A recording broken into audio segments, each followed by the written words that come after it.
Hello दोस्तों, जय हिंद। आज हम आए आपको फिजिक्स पढ़ाने। फिजिक्स में हमारा जो चैप्टर चल रहा था वो था लाइट, मतलब प्रकाश। प्रकाश में हमने गोलीय दर्पण तक क्या किया था, क्लियर कर लिया था। हम आज यहीं से देखेंगे गोलीय दर्पण कितने प्रकार का होता है। गोलीय दर्पण कितने प्रकार का होता है? दो प्रकार का। एक तो अवतल दर्पण, दूसरा क्या, उत्तल दर्पण। और जैसे कि मैंने बताया था आपको, गोलीय दर्पण होता क्या है। गोलीय दर्पण देखो, कांच का कटा हुआ क्या होता है, भाग होता है। कांच का एक कटा हुआ भाग होता है। जैसे अगर मैं मान लेता हूँ, आपने टॉर्च तो देखा होगा। टॉर्च देखो, जहाँ पर वो कांच का प्लेट रहता है, देखो वो गोला होता है कि नहीं, वो गोल आकार में होता है। वही क्या होता है, अगर उसके एक पृष्ठ को क्या कर दिया जाए, परावर्तक पृष्ठ बना दिया जाए, तो वो जाहिर सी बात क्या कहलाएगा, गोलीय दर्पण कहलाएगा। तो हम आते हैं तो गोलीय दर्पण होता क्या है। गोलीय दर्पण कांच का कटा हुआ भाग होता है। ऐसा दर्पण जो कांच का कटा हुआ भाग होता है उसे हम कहते क्या है, गोलीय दर्पण कहते हैं। गोलीय दर्पण में जो होता है, गोलीय दर्पण दो प्रकार का होता है। एक तो अवतल दर्पण, दूसरा उत्तल दर्पण। अवतल दर्पण होता कहते किसे हैं। अब जैसे ये इसको मैंने क्या किया, कट कर दिया, इसका एक भाग तो ये निकल गया और दूसरा भाग ये निकल गया, ठीक। अब जैसे कि ये जो है, इसको बोलते हैं अवतल दर्पण। क्या बोलते हैं, अवतल दर्पण। अवतल दर्पण, अवतल दर्पण कहेंगे किसको, देखो, वह दर्पण जिसका परावर्तक तल क्या हो, दबा हुआ हो। क्या हो, दबा हुआ। हमेशा बाएं साइड से ही देखो, इसको ऐसे दबाओगे, देखो ये अंदर की तरफ दबा हुआ है कि नहीं, और यही तो परावर्तक तल है। इधर कलई अथवा लाल ऑक्साइड का पेंट लगा दिया है, तो जाहिर सी बात यही तो परावर्तक तल है। जब ये परावर्तक तल है, तो ये परावर्तक तल देखो किधर है, अंदर में दबा हुआ है कि नहीं, अंदर में दबा हुआ है ना। तो वैसा दर्पण ऐसा दर्पण जिसका परावर्तक तल अंदर की तरफ अथवा भीतर में क्या हो, दबा हुआ हो, ऐसे दर्पण को क्या कहते हैं, अवतल दर्पण कहते हैं। उत्तल दर्पण किसे कहेंगे, हमेशा बाएं साइड से ही देखो, उत्तल दर्पण। उत्तल दर्पण कहेंगे किसे, इसको मैं बनाया, चलो ठीक। अब इसको बाएं से क्या करो, पुश करो, तो इधर अगर मैं देखो अंदर की तरफ ये लाल ऑक्साइड अथवा वो किया है ना, पेंट लगाया है कलई का, तो इसका परावर्तक पृष्ठ किधर बना, बाहर की तरफ बना कि नहीं, यही तो बना बाहर की तरफ। जब ये बाहर की तरफ बना तो यही दर्पण कौन सा दर्पण कहलाया, उत्तल दर्पण। ऐसा दर्पण जिसका परावर्तक तल ऊपर की तरफ हो, क्या हो, अथवा बाहर की तरफ हो, ऐसे दर्पण को कौन सा दर्पण कहते हैं, उत्तल दर्पण कहते हैं। कौन सा दर्पण कहते हैं, उत्तल दर्पण कहते हैं। तो फिर से एक बार, अवतल दर्पण कहते किसे, ऐसा दर्पण जिसका परावर्तक पृष्ठ भीतर अथवा अंदर की तरफ दबा हुआ होता है, ऐसे दर्पण को कौन सा दर्पण कहते हैं, अवतल दर्पण कहते हैं। और उत्तल दर्पण किसे कहते हैं, ऐसा दर्पण जिसका परावर्तक पृष्ठ बाहर अथवा ऊपर की तरफ दबा हुआ हो, ऐसे दर्पण को कौन सा दर्पण कहेंगे, उत्तल दर्पण कहते हैं। क्लियर यहां तक, एक बार फिर से देख लो।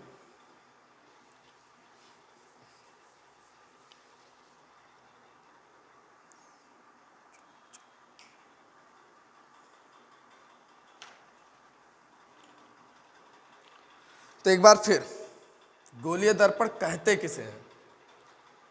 गोलीय दर्पण कांच का कटा हुआ भाग होता है जिस, तो जैसे गोलीय दर्पण, एक बार फिर, ऐसा दर्पण जिसका एक पृष्ठ, ऐसा दर्पण, सॉरी, गोलीय दर्पण कहते किसे हैं, गोलीय दर्पण कांच का कटा हुआ भाग होता है जिसके एक पृष्ठ को परावर्तक पृष्ठ बना दिया जाता है। ऐसे दर्पण को कौन सा दर्पण कहते हैं, गोलीय दर्पण कहते हैं। गोलीय दर्पण होता कितने प्रकार का, दो प्रकार का। पहला अवतल दर्पण, दूसरा उत्तल दर्पण।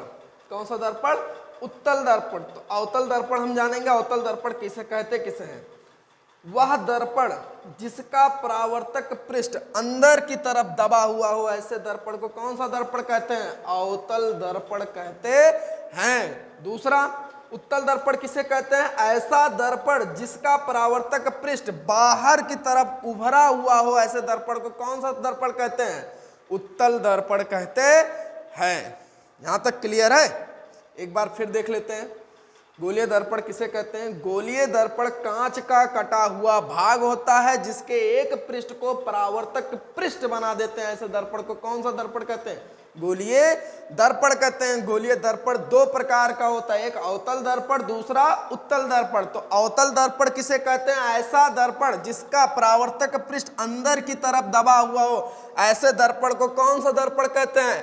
अवतल दर्पण कहते हैं। दूसरा आता है उत्तल दर्पण, किसे कहते हैं? ऐसा दर्पण जिसका परावर्तक पृष्ठ उभरा हुआ होता है, ऐसे दर्पण को कौन सा दर्पण कहते हैं? उत्तल दर्पण कहते हैं। क्लियर? अब हम पढ़ेंगे क्या नाम है? प्रकाश का परावर्तन। प्रकाश का परावर्तन कहते किसे हैं? यहां तक प्रकाश का परावर्तन जैसे आप हो सके बचपन में खेले वाले होंगे, आप देखो आपका दोस्त या भाई रहता है कि आप शीशा रहता है, शीशे के ऊपर क्या प्रकाश डालते हो और उसको क्या करते हो? चकमा देते हो, उसको आंख के ऊपर उसके प्रकाश डालते हो तो थोड़ा सा उसका आंख क्या होता है? बंद हो जाता है। वही जो घटना हुई वही क्या कहलाती है? प्रकाश का परावर्तन। जैसे मैंने मान लिया कोई क्या है, चिकनी सतह है जिसको पॉलिश कर दिया। क्या कर दिया? पॉलिश कर दिया। और इधर से मैंने क्या किया? प्रकाश डाला। क्या किया?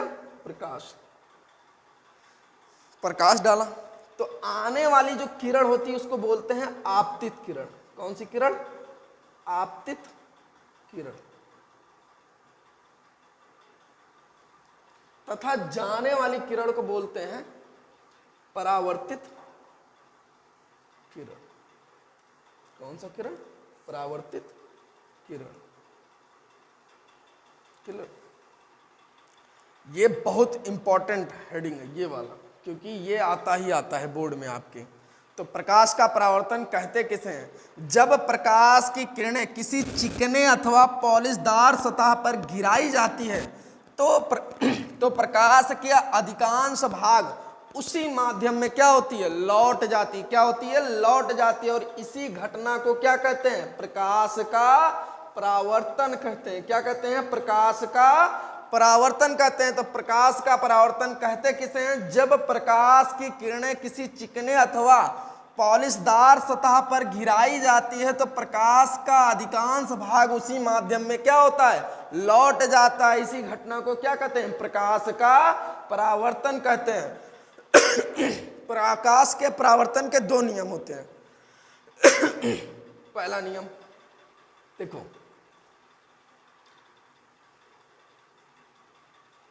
यहां से अगर मैं क्या करूं, एक अभिलंब डाल दूं।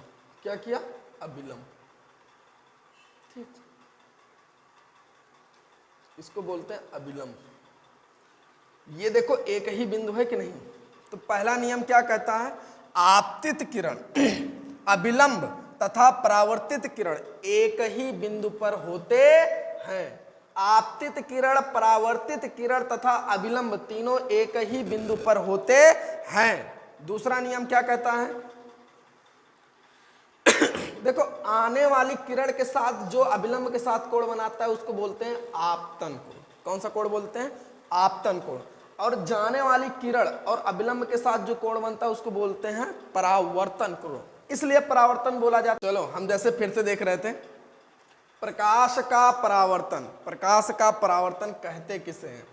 जब प्रकाश की किरणें किसी चिकने अथवा पॉलिशदार सतह पर गिराई जाती है तो प्रकाश की किरण का अधिकांश भाग उसी माध्यम में क्या होती है? लौट जाती। इसी घटना को क्या कहते हैं? प्रकाश का परावर्तन कहते हैं। प्रकाश के परावर्तन के दो नियम होते हैं। पहला नियम, आने वाली किरण को बोलते हैं आपतित किरण, जाने वाली किरण को बोलते हैं परावर्तित किरण। तो आपतित किरण, परावर्तित किरण तथा अभिलंब तीनों एक ही तल में होते हैं अथवा एक ही बिंदु पर होते हैं। आपतित किरण, परावर्तित किरण तथा अभिलंब तीनों एक ही बिंदु पर होते हैं। दूसरा, आपतन कोण परावर्तन कोण के क्या होता है, बराबर होता है। आपतन कोण परावर्तन कोण के बराबर होता है। यही प्रकाश का परावर्तन का क्या है, नियम है। फिर से एक बार शुरू से देखेंगे तो गोलीय दर्पण कहते किसे हैं? गोलीय दर्पण कांच का कटा हुआ भाग होता है जिसके एक पृष्ठ को परावर्तक पृष्ठ बना दिया जाता है। ऐसे दर्पण को कौन सा दर्पण कहते हैं? गोलीय दर्पण कहते हैं। फिर आता है क्या, गोलीय दर्पण कितने प्रकार का होता है? गोलीय दर्पण दो प्रकार का होता है, अवतल दर्पण और उत्तल दर्पण। तो अवतल दर्पण किसे कहते हैं? ऐसा दर्पण जिसका परावर्तक पृष्ठ क्या हो, भीतर की तरफ दबा हुआ हो, ऐसे दर्पण को कौन सा दर्पण कहते हैं? अवतल दर्पण कहते हैं। दूसरा होता है उत्तल दर्पण, किसे कहते हैं? ऐसा दर्पण जिसका परावर्तक पृष्ठ बाहर की तरफ उभरा हुआ हो, ऐसे दर्पण को कौन सा दर्पण कहते हैं? उत्तल दर्पण कहते हैं। क्लियर? फिर आएंगे हम प्रकाश का परावर्तन। प्रकाश का परावर्तन कहते किसे हैं? जब प्रकाश की किरणें किसी चिकने सतह अथवा पॉलिशदार सतह पर गिराई जाती है तो प्रकाश की किरणों का अधिकांश भाग उसी माध्यम में लौट जाती है। इसी घटना को प्रकाश का परावर्तन कहते हैं। प्रकाश के परावर्तन के निम्नलिखित दो गुण होते हैं। पहला गुण, आपतित किरण, परावर्तित किरण तथा अभिलंब तीनों एक ही बिंदु अथवा एक ही तल में होते हैं। दूसरा होता है आपतन कोण परावर्तन कोण के क्या होता है, बराबर होता है। यही प्रकाश के परावर्तन का नियम है। क्लियर? चलिए अब आता है हमारा गोलीय दर्पण की परिभाषाएं। अब जैसे कि मैं बता रहा हूं आपको, गोलीय दर्पण की परिभाषाएं कहते किसे हैं? गोलीय दर्पण की परिभाषाएं में पहले आता है वक्रता केंद्र। वक्रता केंद्र होता क्या है? जैसे ये गोला हुआ, गोले का केंद्र तो यही रहा होगा। अब इसको क्या किया, इसे बीच से काट दिया। अब काट दिया, जब ये कटा हुआ भाग, तब भी तो इसका केंद्र यही होगा, होगा कि नहीं? तो मतलब क्या, गोले का केंद्र ही दर्पण की क्या कहलाती है? वक्रता केंद्र कहलाती है। गोले का केंद्र ही दर्पण का वक्रता केंद्र कहलाती है। गोले का केंद्र ही दर्पण की वक्रता केंद्र कहलाती है। इसको कैपिटल सी से प्रदर्शित करते हैं। इसे कैपिटल सी से इसलिए प्रदर्शित करते हैं क्योंकि वक्रता केंद्र का जो इंग्लिश होता है कर्वेचर ऑफ सेंटर होता है। कर्वेचर ऑफ सेंटर होता है, तो वही जो सेंटर होता है ये सी होता है। ठीक, तो गोले का केंद्र ही, गोले का केंद्र ही दर्पण की क्या कहलाती है? वक्रता केंद्र कहलाती है। वक्रता केंद्र कहलाती है। इसको कैपिटल सी से क्या करते हैं? प्रदर्शित करते हैं। कैपिटल सी से प्रदर्शित किया जाता है। यही वक्रता क्या है? केंद्र है। अब जैसे मैं मान लूं यहां से यहां तक की त्रिज्या क्या होती है? आर होती है, चाहे कैपिटल आर मान लो। त्रिज्या को रेडियस ही तो कहते हो, और रेडियस का वही आर ले लिया हम। अब देखो, तब भी तो यहीं से यहां तक की दूरी आर ही होगी। क्या होगी? आर होगी। सही कहा कि नहीं? आर होगी कि नहीं? ये जो आर था, ये भी तो गोले का केंद्र त्रिज्या थी कि नहीं? जब ये गोले की त्रिज्या थी तो ये भी तो दर्पण की त्रिज्या हुई। तो वक्रता त्रिज्या कहते किसे हैं? गोले की त्रिज्या ही दर्पण की वक्रता त्रिज्या कहलाती है। गोले की त्रिज्या ही दर्पण की वक्रता त्रिज्या कहलाती है। इसको कैपिटल आर अथवा स्मॉल आर से क्या करते हैं? प्रदर्शित करते हैं। कैपिटल आर अथवा स्मॉल आर से इसे प्रदर्शित किया जाता है। क्लियर? एक बार फिर, वक्रता केंद्र किसे कहते हैं? वक्रता केंद्र कहते किसे हैं? ये क्या था? गोला ही तो था। गोले का केंद्र ही दर्पण की क्या कहलाती? वक्रता केंद्र कहलाती। गोले का केंद्र ही दर्पण की वक्रता केंद्र कहलाती। इसको कैपिटल सी से क्या किया जाता है? प्रदर्शित किया जाता है। इसको कैपिटल सी से प्रदर्शित किया जाता है। यही जो केंद्र है, यही क्या कहलाता है? दर्पण की वक्रता केंद्र कहलाती है। वक्रता त्रिज्या किसे कहते हैं? गोले की त्रिज्या ही दर्पण की वक्रता त्रिज्या कहते हैं। इसको स्मॉल आर अथवा कैपिटल आर से प्रदर्शित किया जाता है। क्लियर? अब आता है ध्रुव। ध्रुव कहते किसे हैं? ध्रुव देखो, ध्रुव जैसे मैंने बोला था, गोले को क्या किया, काट दिया, अवतल दर्पण ले लिया। चाहे अवतल ले लो चाहे उत्तल ले लो, अवतल दर्पण ऐसे तो होगा। क्यों? क्योंकि इसका परावर्तक पृष्ठ क्या है, दबा हुआ है ना अंदर की तरफ। तो इसका जो मध्य बिंदु हुआ वही क्या कहलाता है, ध्रुव। ध्रुव क्या कहलाता है, ध्रुव। इसको किससे प्रदर्शित करते हैं, कैपिटल पी। मतलब दर्पण का जो मध्य बिंदु होता है वही क्या कहलाता है, ध्रुव कहलाता है। क्या कहलाता है, ध्रुव कहलाता है। इसको कैपिटल पी से प्रदर्शित किया जाता है, इसको कैपिटल पी से प्रदर्शित किया जाता है। तो एक बार फिर, तो ध्रुव किसे कहते हैं, दर्पण का मध्य बिंदु, दर्पण के परावर्तक का मध्य बिंदु, दर्पण के परावर्तक का मध्य बिंदु ही क्या कहलाता है, ध्रुव कहलाता है। इसको कैपिटल पी से प्रदर्शित किया जाता है। किससे प्रदर्शित करते हैं, कैपिटल पी से प्रदर्शित किया जाता है। ये वाला और ये वाला, ये दो आ सकता है क्योंकि बोर्ड में इस टाइप के क्वेश्चन आते हैं। आपको टिप्पणी करिए, क्या करिए, टिप्पणी करिए। अति लघु उत्तरीय में आएगा चाहे लघु उत्तरीय में दे देगा। ध्रुव किसे कहते हैं, तो ध्रुव अगर आपको पता रहेगा, ध्रुव कहते किसे हैं, दर्पण के परावर्तक के मध्य बिंदु को क्या कहते हैं, ध्रुव कहते हैं। ध्रुव को कैपिटल पी से प्रदर्शित किया जाता है। किससे प्रदर्शित किया जाता है, कैपिटल पी से प्रदर्शित किया जाता है। Is it clear? ठीक, एक बार फिर से शुरू से। वक्रता केंद्र किसे कहते हैं, दर्पण, गोले का केंद्र ही दर्पण की क्या कहलाती है, वक्रता केंद्र कहलाती है। गोले की त्रिज्या ही दर्पण की क्या कहलाती है, वक्रता त्रिज्या कहलाती है। ध्रुव किसे कहते हैं, दर्पण के परावर्तक मध्य बिंदु को क्या कहते हैं, ध्रुव कहते हैं। इसको कैपिटल पी से प्रदर्शित किया जाता है। किससे प्रदर्शित किया जाता है, कैपिटल पी से प्रदर्शित किया जाता है। क्लियर? अब देखो, अब आता है मुख्य अक्ष। क्या आता है, मुख्य अक्ष। ये होता है क्या, मैंने मान लिया कोई दर्पण है, दर्पण में मैंने ले लिया अवतल दर्पण। इसके परावर्तक मध्य बिंदु को क्या कहते हैं, ध्रुव। और वक्रता केंद्र यहीं पर ही तो होगी। उसको क्या करते हैं, किससे प्रदर्शित करते हैं, सी से।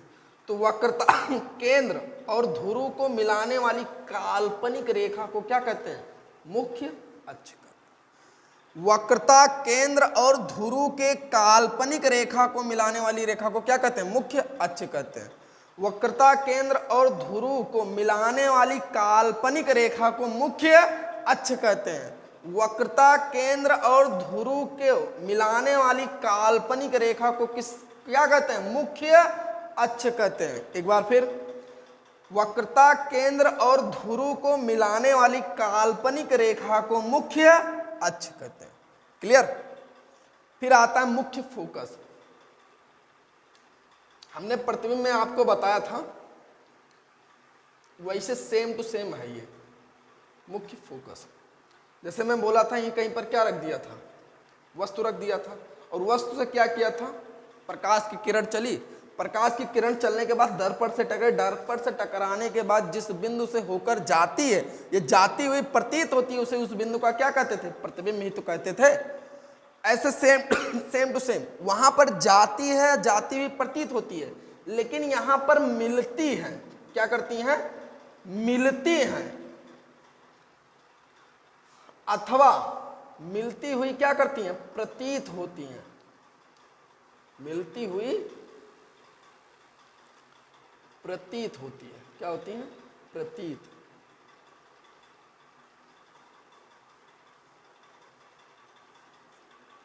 तो मुख्य फोकस कहते किसे हैं, किसी वस्तु से चलने वाली प्रकाश की किरणें दर्पण से टकराने के बाद जिस बिंदु पर मिलती हैं या अथवा मिलती हुई प्रतीत होती हैं, उसे उस बिंदु का मुख्य फोकस कहते हैं। इसको कैपिटल एफ से क्या किया जाता है, प्रदर्शित किया जाता है। ये मुख्य फोकस बहुत इंपॉर्टेंट है, बता रहा हूं। ये मैं 3-4 ऐसा परिभाषा है, इसका डिफिनेशन है कि वो आ ही सकता है, आ ही सकता है, वो आना ही आना कंफर्म है ये बोर्ड में।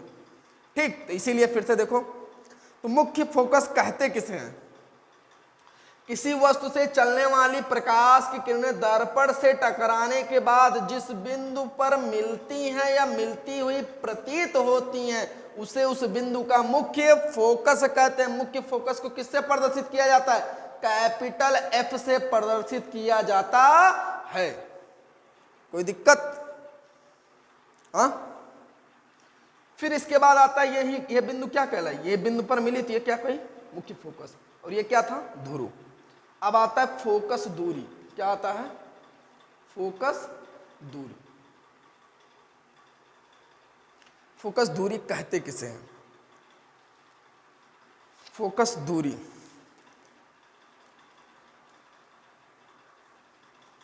देखो, फोकस दूरी ये क्या था, मुख्य फोकस था, और ये क्या था, ध्रुव। मुख्य फोकस और ध्रुव के बीच की दूरी को क्या कहते हैं, मुख्य फोकस दूरी कहते हैं। इसको स्मॉल एफ से क्या किया जाता है, प्रदर्शित किया जाता है। कैपिटल एफ और स्मॉल एफ में बहुत अंतर है। कैपिटल एफ मतलब मुख्य फोकस, स्मॉल एफ मतलब फोकस दूरी। तो मुख्य फोकस तथा ध्रुव के बीच की दूरी को फोकस दूरी कहते हैं। मुख्य फोकस तथा ध्रुव के बीच की दूरी को फोकस दूरी कहते हैं। इसको स्मॉल एफ से प्रदर्शित किया जाता है। क्लियर? फिर से एक बार देख लो गोलीय दर्पण से। गोलीय दर्पण कहते किसे हैं? गोलीय दर्पण, गोलीय दर्पण कांच का कटा हुआ वह भाग होता है जिसके एक पृष्ठ को परावर्तक पृष्ठ कर दिया जाता है। गोलीय दर्पण मुख्यतः दो प्रकार का होता है, एक अवतल दर्पण, दूसरा उत्तल दर्पण। तो अवतल दर्पण कहते किसे हैं? ऐसा दर्पण जिसका एक पृष्ठ, परावर्तक पृष्ठ तो होता ही है, लेकिन वो परावर्तक पृष्ठ अंदर की तरफ क्या हो, दबा हुआ, या अथवा भीतर की तरफ दबा हुआ। ऐसा वह दर्पण जिसका परावर्तक पृष्ठ भीतर की तरफ दबा हुआ होता है, ऐसे दर्पण को कौन सा दर्पण कहते हैं? अवतल दर्पण कहते हैं। उत्तल दर्पण किसे कहते हैं? ऐसा दर्पण, क्या, ऐसा दर्पण जिसका परावर्तक पृष्ठ बाहर की तरफ उभरा हुआ होता है, ऐसे दर्पण को क्या कहते हैं? और उत्तल दर्पण कहते हैं। फिर आता है क्या, प्रकाश का परावर्तन। प्रकाश का परावर्तन देखो, जब प्रकाश की किरणें किसी चिकनी अथवा पॉलिशदार सतह पर गिराई जाती है, तो प्रकाश की किरण का अधिकांश भाग उसी माध्यम में क्या होती है, लौट जाती है। इसी घटना को प्रकाश का परावर्तन कहते हैं। प्रकाश के परावर्तन के दो नियम होते हैं, एक तो आपतित किरण, दूसरा परावर्तित किरण, तीसरा अभिलंब। तीनों क्या होते हैं, एक ही बिंदु पर होते हैं, एक ही बिंदु पर होते हैं। दूसरा आता है क्या, दूसरा नियम आता है आपतन कोण परावर्तन कोण के क्या होता है, बराबर होता है। आपतन कोण परावर्तन कोण के बराबर होता है। फिर आता है वक्रता केंद्र। वक्रता केंद्र किसे कहते हैं? गोले का केंद्र ही दर्पण की क्या कहलाती है, वक्रता केंद्र कहलाती है। इसको कैपिटल सी से प्रदर्शित किया जाता है। फिर आता है क्या, मुख्य प्रदर्शित। गोले का केंद्र ही दर्पण की वक्रता केंद्र कहलाती है। इसको कैपिटल सी से क्या करते हैं, प्रदर्शित करते हैं। दूसरा आता है वक्रता त्रिज्या। गोले की त्रिज्या ही दर्पण की क्या कहलाती है, वक्रता त्रिज्या कहलाती है। इसको स्मॉल आर से प्रदर्शित किया जाता है। फिर आता है ध्रुव। ध्रुव किसे कहते हैं? दर्पण के परावर्तक मध्य बिंदु को क्या कहते हैं, ध्रुव कहते हैं। क्या कहते हैं, ध्रुव कहते हैं। क्या कहते हैं, ध्रुव कहते हैं। दर्पण के परावर्तक मध्य बिंदु को ध्रुव कहते हैं। इसको कैपिटल पी से प्रदर्शित किया जाता है। क्या किया जाता है, कैपिटल पी से प्रदर्शित किया जाता है। फिर आता है क्या, मुख्य अक्ष। ये दर्पण है, ये क्या था, इसका केंद्र था, और ये क्या था, ध्रुव था। वक्रता केंद्र तथा ध्रुव को मिलाने वाली काल्पनिक रेखा को क्या कहते हैं, मुख्य अक्ष कहते हैं। वक्रता केंद्र तथा ध्रुव को मिलाने वाली काल्पनिक रेखा को मुख्य अक्ष कहते हैं। कोई दिक्कत? फिर आता है मुख्य फोकस किसे कहते हैं? मैंने बोला किसी वस्तु से चलने वाली प्रकाश की किरणें दर्पण से टकराने के बाद जिस बिंदु पर मिलती हैं या मिलती हुई प्रतीत होती हैं, उसे उस बिंदु का मुख्य फोकस कहते हैं। इसको कैपिटल एफ से क्या किया जाता है, प्रदर्शित किया जाता है। इसको कैपिटल एफ से प्रदर्शित किया जाता है। फिर आता है फोकस दूरी। फोकस दूरी कहते किसे हैं? मुख्य फोकस तथा ध्रुव के बीच की दूरी को फोकस दूरी कहते हैं। इसको कैपिटल एफ से क्या स्मॉल एफ से प्रदर्शित किया जाता है। एक बार फिर से शुरू से देख लो, रिवीजन हो जाए पूरा।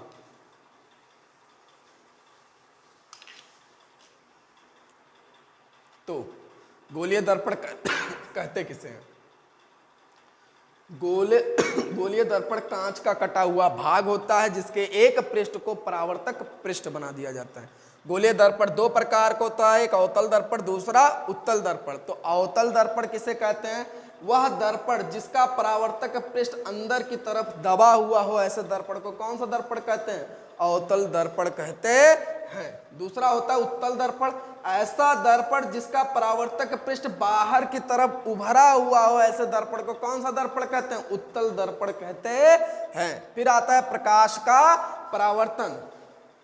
जब प्रकाश की किरणें किसी चिकने अथवा पॉलिशदार सतह पर गिराई जाती है तो उसका अधिकांश भाग उसी माध्यम में क्या होती है? लौट जाती है। इसी घटना को प्रकाश का परावर्तन कहते हैं। प्रकाश के परावर्तन के दो नियम होते हैं। पहला नियम, आपतित किरण, परावर्तित किरण तथा अभिलंब तीनों एक ही तल में होते हैं। दूसरा होता है आपतन कोण। परावर्तन कोण के क्या होता है? बराबर होता है। ये आता है ऑब्जेक्टिव में, आपके यूपी बोर्ड में ये ऑब्जेक्टिव में आ सकता है, ऐसा क्वेश्चन उठा के दे सकते हैं। फिर आता है क्या? गोलीय दर्पण की परिभाषाएं। वक्रता केंद्र किसे कहते हैं? मैंने बोला गोले का केंद्र ही दर्पण की क्या कहलाती है? वक्रता केंद्र कहलाती है। गोले की त्रिज्या ही दर्पण की वक्रता त्रिज्या कहलाती है। दर्पण के परावर्तक मध्य बिंदु को क्या कहते हैं? ध्रुव कहते हैं। इसको कैपिटल पी से प्रदर्शित करते हैं। फिर इसके बाद होता है मुख्य अक्ष। मुख्य अक्ष किसे कहते हैं? मुख्य अक्ष किसे कहते हैं? देखो, वक्रता केंद्र तथा ध्रुव को मिलाने वाली काल्पनिक रेखा को मुख्य अक्ष कहते हैं। वक्रता केंद्र तथा ध्रुव को मिलाने वाली काल्पनिक रेखा को मुख्य अक्ष कहते हैं। फिर आता है मुख्य फोकस किसे कहते हैं? मैंने बोला किसी वस्तु से चलने वाली प्रकाश की किरणें जिस बिंदु पर वास्तव में मिलती हैं या मिलती हुई प्रतीत होती हैं उसे उस बिंदु का मुख्य फोकस कहते हैं। इसे कैपिटल एफ से क्या करते हैं? प्रदर्शित किया जाता है। फिर आता है फोकस दूरी। फोकस दूरी किसे कहते हैं? मुख्य फोकस तथा ध्रुव के बीच की न्यूनतम दूरी को क्या कहते हैं? फोकस दूरी कहते हैं। इसको स्मॉल एफ से प्रदर्शित किया जाता है। तो ठीक दोस्तों, यहीं पर इसको हम खत्म करते हैं। मिलेंगे अगले वाले वीडियो में। नेक्स्ट कॉन्सेप्ट है, उसमें हम पढ़ेंगे कि अवतल दर्पण के उत्तल दर्पण के उपयोग और उसके चिन्ह पर पाटी, और वहां पर हम लोग पढ़ेंगे क्या नाम है, अवतल दर्पण या उत्तल दर्पण में FUV में संबंध। ठीक, चलिए मिलते हैं। जय हिंद।